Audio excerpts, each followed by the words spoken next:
Hi, എല്ലാവർക്കും സുഖമായിരിക്കുന്നത്. അപ്പോൾ ഇന്നുണ്ടല്ലോ ഞാൻ വീഡിയോ ചെയ്യുന്നത് വെച്ചാൽ ചെറിയൊരു സംഭവം, നിസ്സാര സംഭവമെങ്കിലും ഞാൻ ഈ വീഡിയോ മുന്നേ 2 പ്രാവശ്യം ചെയ്തിട്ടുണ്ടെങ്കിലും മൂന്നാമതും ചെയ്യാൻ കാരണം വേറൊന്നുമല്ല. ഇത് ഇപ്പം അറിയാത്ത ഒരുപാട് ആൾക്കാർ എൻ്റെ ഷോപ്പിൽ വരുന്നുണ്ട്. അവർ സംശയം ചോദിക്കുന്നുണ്ട്. വേറൊന്നുമല്ല, ബ്രേസ്ലെറ്റിൻ്റെ കൊളുത്ത് എന്നൊക്കെ പറയുന്നത് ഈ സാധനം കണ്ട, ഇതാണ് സംഭവം. അതായത് ഏത് ചെയിനായാലും ബ്രേസ്ലെറ്റിൻ്റെ ആയാലും മർമ്മം എന്ന് പറയുന്ന സാധനം ഇതാണ്. അപ്പോൾ ഇത് എന്താ പറയണ്ടേ, ഊരാനും ഇടാനും പഠിക്കാനൊന്നുമില്ല. പക്ഷേ ഇതിനെപ്പറ്റി മിക്ക ആൾക്കാർക്കും അറിയില്ല എന്നുള്ളത് വാസ്തവമാണ്. കാരണം ചില സമയത്ത് ഓരോ കസ്റ്റമർ ഉണ്ടല്ല, ഈ സാധനം കൊണ്ടുവരും കുളത്തിൽ ലെവലാക്കണമെന്നുണ്ട്. നോക്കുമ്പോഴില്ല, ഇത് കടിച്ചൊതുക്കി ഇങ്ങനെ ചുരുട്ടിയിട്ടല്ലാതെ ഇവർ കൊണ്ടുവരിക. കാരണം എന്താ, ഇവർക്ക് ഇത് അകത്താനും കൊളുത്താനും അറിയില്ല എന്നുള്ളതാണ് കാര്യം. അപ്പം ഞാൻ സിമ്പിളായിട്ട് സംഗതി കാണിച്ചു തരാം, അധികം നീട്ടുന്നില്ല. നോക്കിയേട്ടെ, ഇത് എസ് കൊക്കയാണ്, ഇതിനങ്ങനെ പറയുക. ഇത് കണ്ട, ഇതിൻ്റെ എല്ലാം കറക്റ്റ് മുട്ടിയിട്ടില്ലെങ്കിൽ പ്രശ്നമാണ്. കാരണം ഈ കൊക്കൻ ഇത് കണ്ട, ഈ കണ്ണി വെച്ചാൽ നേര് തകിടാണ്. ഇത് ജസ്റ്റ് ഒരു നീട്ടം ഇപ്പറാണെങ്കിൽ ഇത് ഊരി വീഴാൻ ചാൻസ് ഉണ്ട്. അപ്പോൾ ഇത് അകത്തുന്ന രീതി ഞാൻ കാണിച്ചു തരാം. നോക്കിയട്ടെ, എല്ലാവരും അകത്തുനിന്നുണ്ടല്ലോ, ഇങ്ങനെ പിടിച്ചിട്ട് ഇതാ ഇങ്ങോട്ടേക്ക് ഒരു ബലിയാണ് കണ്ട, ഇങ്ങനെയാണ് അകത്തുക.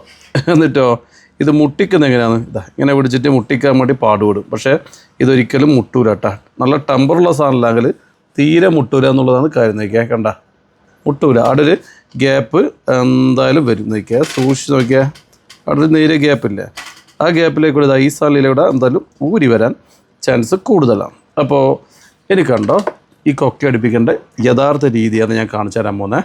ഇതാ ഇങ്ങനെ എടുക്കുന്നത്, നമ്മൾ ഈ ബാക്കിൽ ഇതാ ഈ വിരളം കൊണ്ട് ഒരു തള്ളിങ്ങോട്ട് കണ്ട, തള്ളുമ്പോൾ ഇതാ ഈ ലെവലിലാണ് വരിക. കണ്ട, തള്ളിക്കഴിഞ്ഞാൽ സംഗതി സ്മൂത്തായിട്ട് ഊരിയ. ഇനിയിപ്പോൾ ഇതാ ഇട്ട് എന്നിട്ട് ഇത് നേരെ തിരിച്ച് പിടിക്കുക. ഇത് ഉന്താനേ പാടില്ല, അങ്ങോട്ടേക്ക് ഉന്താനേ പാടില്ല. ഇതാ നോക്കിയട്ടെ, കറക്റ്റ് വെച്ചിട്ട് ഞാൻ ഉന്താണ്ടേ, ഇങ്ങനെ വെച്ച് ഒറ്റ ഉന്തൽ സംഗതി നോക്കിയട്ടെ, നല്ല അടുത്ത് നല്ല സെറ്റ് അവിടെ മുട്ടി നിന്ന്. ഇനിയിപ്പോൾ നിങ്ങൾ നോക്കിയേ, ഇത് ഊരാൻ വിചാരിച്ചാൽ കിട്ടൂല. കണ്ട, ഇത് ഊരൂല, അവിടെ ഫിറ്റായി, കാരണം അവിടെ മുട്ടി നിന്ന്. അപ്പോൾ ഈ രീതിയിലാണ് കൊളുത്തടുപ്പിക്കണം എന്നുള്ളതാണ് കാര്യം. പക്ഷേ ഇതിനെപ്പറ്റി മിക്ക ആൾക്കും ധാരണയില്ല. മുമ്പ് എൻ്റെ വീഡിയോ കണ്ടവർക്കെല്ലാം അത്യാവശ്യം ധാരണയുണ്ടെങ്കിലും എൻ്റെ വീഡിയോ കാണാത്ത, ഫോളോ ചെയ്യാത്ത, സബ്സ്ക്രൈബ് ചെയ്യാത്ത ഒരുപാട് ആൾക്കാരുണ്ട്. അവർക്ക് ഇതിനെപ്പറ്റി അറിയില്ല എന്നുള്ളതാണ് കാര്യം. അപ്പോൾ എന്തായാലും ഇത് നിങ്ങൾക്ക് ഉപകാരപ്രദമാവുന്നുണ്ടെങ്കിൽ, നിങ്ങളെ കുടുംബക്കാർക്കും നാട്ടുകാർക്കെല്ലാം ഉപകാരമാവട്ടെ എന്ന് നിങ്ങൾ ഉദ്ദേശിക്കുന്നുണ്ടെങ്കിൽ എന്തായാലും ഈ വീഡിയോ ഒന്ന് ഷെയർ ചെയ്യുക. എല്ലാവരിലും ഇത് എത്തട്ടെ എന്ന് എനിക്ക് പറയാനില്ല. വേറൊന്നുമല്ല, സ്വർണ്ണവിലയെല്ലാം വളരെ കൂടുതലാണ്. ഇതുപോലെ കൊളുത്ത് കറക്റ്റ് അടുപ്പിച്ചില്ല, വീണ് പോയിട്ടുണ്ടല്ല, ലക്ഷങ്ങളത് നഷ്ടം വരിക. അതുകൊണ്ട് നമ്മുടെ ചെയിനായാലും ബ്രേസ്ലെറ്റിൻ്റെ ആയാലും പ്രധാനപ്പെട്ട മർമ്മം എന്ന് പറയുന്ന സാധനം കൊളുത്താണ്. അപ്പോൾ ഈ കൊളുത്തടുപ്പിക്കാനുള്ള ഈ ഒരു രീതി നിങ്ങൾ എന്തായാലും ഒന്ന് പഠിച്ചു വെക്കുക, അറിഞ്ഞു വെക്കുക. മാത്രമല്ല ഇത് മറ്റുള്ളവരിലേക്ക് അയക്കുക എന്ന് എനിക്ക് പറയാനുള്ളൂ കേട്ടോ. ശരി, എന്നാൽ പിന്നെ ഇത്രയുള്ള ഇന്നത്തെ വീഡിയോ.